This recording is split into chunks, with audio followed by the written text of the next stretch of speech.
Alright guys, हम ये आपको नहीं बताएंगे कि चैट जीपीटी कितना फाड़ू है। चैट जीपीटी का इस्तेमाल जिन कंपनीज ने किया, उन्होंने अपना कितना पैसा बचाया और कितने एम्प्लॉयज को निकाला। क्या चैट जीपीटी मार्केट में गूगल को रिप्लेस कर देगा और चैट जीपीटी की वजह से गूगल का कितना नुकसान हुआ है? क्या चैट जीपीटी आने वाले समय में आपके सोचने और क्रिएटिविटी को कम कर देगा? चैट जीपीटी को हमारे प्यारे भारत में कहां-कहां बैन किया गया है, कहां-कहां वो फेल हुआ है और क्या चैट जीपीटी की वजह से हमारी आईटी इंडस्ट्री खतरे में है? चैट जीपीटी की बात मानकर एक महिला ने अपने पति को डिवोर्स दे दिया। क्या आने वाले समय में हमारे पर्सनल डिसीजन भी चैट जीपीटी लेगा? और साथ ही जब हमने चैट जीपीटी को कहा कि मोदी जी और अमित शाह जंगल गए, तो चैट जीपीटी ने कौन सी कविता लिखी? आइए जानते हैं। A new artificial intelligence tool known as ChatGPT. ChatGPT is that it's extremely good. Tesla CEO Elon Musk launched ChatGPT. Now, you may have heard of ChatGPT. 13 नवंबर 2022 ये वो दिन है जब चैट जीपीटी ने अपना डेब्यू किया था, जब सब लोग फीफा वर्ल्ड कप में बिजी थे।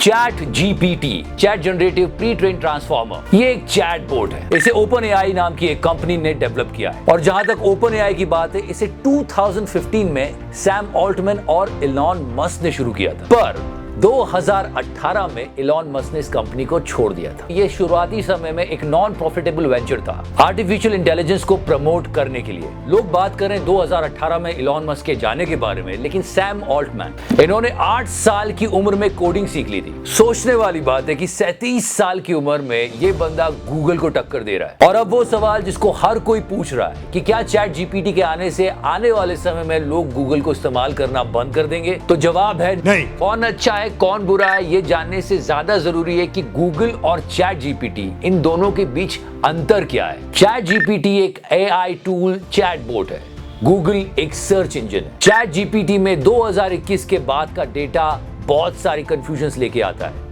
लेकिन गूगल में ऐसा नहीं है। चैट जीपीटी पर आपको एक लिखा हुआ आंसर मिलता है, लेकिन गूगल पर आपको वेबसाइट्स के लिंक मिलते हैं। चैट जीपीटी एक ह्यूमन माइंड की तरह बिहेव करता है। गूगल आपको वेबसाइट के इंफॉर्मेशन देता है, और जहां पर गूगल के खत्म होने की बात है, वहां पर चैट जीपीटी की तरह ही गूगल अपना बार्ड डेवलप कर रहा है। गूगल ने भी अपना artificial intelligence chatbot Bard release कर दिया है, और इस सर्विस को फिलहाल गूगल ने टेस्टर्स के लिए रिलीज किया है। और गूगल के बार्ड की बात जो इतनी ज्यादा चल रही है, उस बार्ड की एक मिस्टेक की वजह से गूगल को करीब $100 बिलियन का नुकसान हुआ है। बार्ड क्यों आया?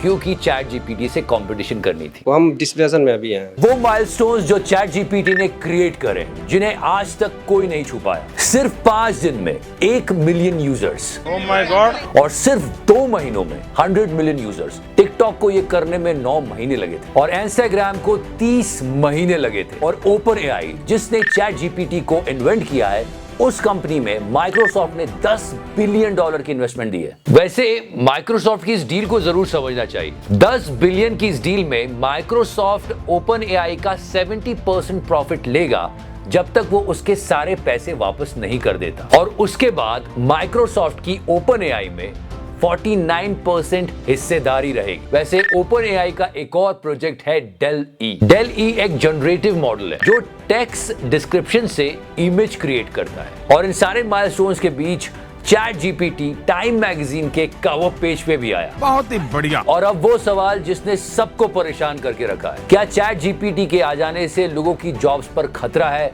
जवाब है हाँ। ये बात मैं नहीं कह रहा हूँ, ये बात चैट जीपीटी को बनाने वाली कंपनी ओपन एआई के सीईओ ने खुद कही है। हर बार की तरह इसका एक दूसरा पहलू भी है, लेकिन सबसे पहले चैट जीपीटी के आने से जॉब्स पर कितना बड़ा खतरा है ये समझते हैं। ये ऑक्सफोर्ड यूनिवर्सिटी की 2013 की एक स्टडी है। इसमें इन्होंने पहले ही कह दिया था कि आने वाले 20 सालों में अमेरिका में आर्टिफिशियल इंटेलिजेंस की वजह से 47% जॉब्स जा सकती है। बहुत सारी ऐसी कंपनीज है जहां पर एम्प्लॉयज को हटा के चैट जीपीटी को इंस्टॉल कर दिया गया है। इसे और आसानी से ऐसे समझा जा सकता है कि चैट जीपीटी आपको खुद ही बता देगा कि वो इन 20 कामों को इंसानों की तरह ही कर सकता है, और वो 20 काम ये हैं जो कि चैट जीपीटी खुद ही बताता है। न्यूज वेबसाइट CNET ने अपने 10% एम्प्लॉयज को निकालने का फैसला किया है, क्योंकि वो उनकी जगह चैट जीपीटी को इंस्टॉल करेंगे। जेपी मॉर्गन का ये स्टेटमेंट भी आया है कि चैट जीपीटी की वजह से आने वाले समय में भारतीय आईटी सेक्टर को खतरा है। और आइए समझते हैं चैट जीपीटी ने कितने लोगों का कितना पैसा बचाया है।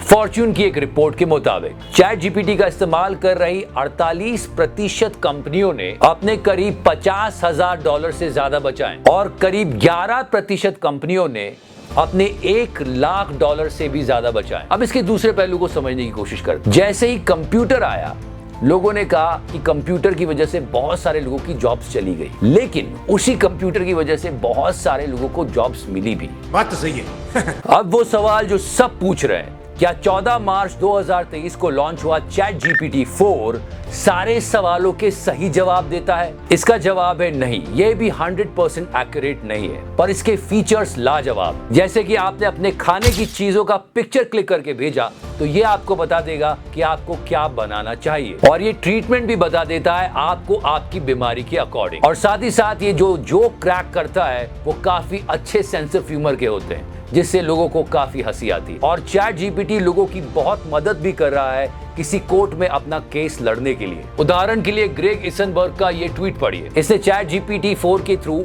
अपने क्लाइंट से, जो कि उसके पैसे वापस नहीं कर रहा था, भारतीय रुपयों में 90 लाख रुपए की रिकवरी की। क्या बात है सर, क्या बात है सर। आइए अब जानते हैं कि चैट जीपीटी के लिमिटेशंस क्या है और ये कहां पर फेल हुआ है। 2021 के बाद की घटनाओं के बारे में अगर बात करें तो कई बार चैट जीपीटी सही जवाब नहीं दे पाता। ये आपको फेक न्यूज बता सकता है, या आपको फेक स्टोरीज दे सकता है और रॉन्ग प्रेडिक्शंस भी। समझ रहे हो? इन सब को और ज्यादा फिल्टर करने के लिए 14 मार्च 2023 को चैट जीपीटी 4 आया है, लेकिन फिर भी इसमें कुछ गलतियां हैं।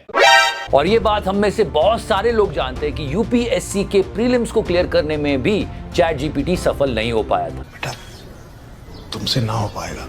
और यही नहीं, सिंगापुर में 6th स्टैंडर्ड के एग्जाम पेपर को भी चैट जीपीटी क्लियर नहीं कर पाया था। खत्म। और आइए अब जानते हैं वो जगह जहां पे चैट जीपीटी बैन हो चुका है, और उसमें से एक हमारा प्यारा भारत भी है। जी हाँ, भारत, फ्रांस और यूएस के कई सारे कॉलेजेस और स्कूल्स में चैट जीपीटी को बैन किया हुआ है, ताकि स्टूडेंट्स उसका गलत फायदा ना उठा सके अपने होमवर्क और असाइनमेंट पूरे करने के लिए। जैसे कि आप जानते हैं कि अभी बोर्ड एग्जाम्स चल रहे हैं, तो सीबीएसई ने चैट जीपीटी को बैन किया हुआ है। साथ ही बेंगलुरु की एक यूनिवर्सिटी ने भी चैट जीपीटी को बैन किया है। And in US, New York department of education ने भी चैट जीपीटी को बैन किया है। और ऐसा बहुत सारे लोगों का मानना है कि इस पर निर्भरता जितनी ज्यादा बढ़ेगी, लोगों की सोचने और समझने की क्षमता शायद कम हो जाए और उनकी क्रिएटिविटी पर भी असर पड़े। और एक स्टडी से पता चला है कि इस बार 2023 के वैलेंटाइंस डे पर करीब 78% लोगों ने चैट जीपीटी के इस्तेमाल से अपने लव लेटर्स लिखे थे। बहुत ही बढ़िया। और अब वो जवाब जिसका हम बहुत बेसब्री से इंतजार कर रहे थे कि मोदी जी और अमित शाह जी जंगल गए, इस पर कविता लिखो, तो क्या था जवाब? मोदी जी और अमित शाह जंगल गए, खतरों से लड़ने लगे बिना डर के, जंगल के रास्तों में निकले वे हिम्मत और जुनून से भरे, खतरों के बीच में खड़े होकर उन्होंने देश की रक्षा की थी तैयारी, जंगल की घाटियों से निकलती आवाज सारे देश में एक संकल्प उत्पन्न करती थी, वे लड़ते रहे अपनी जानों की परवाह किए बिना। ये तो अठावले साहब की तरह बात कर रहा है। मोदी जी कैसा लगा? मजा नहीं आ रहा है। अभी सीख रहा है, अच्छा हो जाएगा। तो ये था चैट जीपीटी एक्सपोज्ड। अगर आपको ये वीडियो अच्छा लगा तो प्लीज लाइक जरूर कीजिएगा and share it with your friend. तो करना